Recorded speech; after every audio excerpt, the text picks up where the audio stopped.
İkisi de oluyor. Biri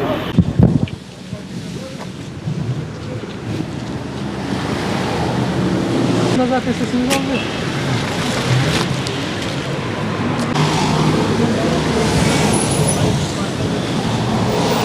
Yasin'in yaşıtları madde bağımlılığı, şiddet eğilimi ve benzeri davranışlar ile çevrelerine sorun teşkil ederken Yasin o yaşında topluma karşı kendini sorumlu hissetmiş, bayram günü muhtacın da yüzünü güldürmek için kurban eti dağıtımına katılmıştır.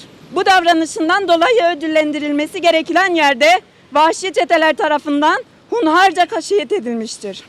Bizler Dicle Üniversitesi gençliği olarak bu barbar azınlığın Kürt halkının alnına sürdüğü bu utanç lekesini gidermek ve şehidimizin hatırasını yaşatmak adına öğrencisi olduğu okula Şehit Yasin Börül Lisesi adını vererek sembol haline getirilmesi gerektiğini düşünüyoruz. Bekliyoruz. Pişenmiyor da bizim. Ne saçmalık bu hocam? Yasin'e adalet,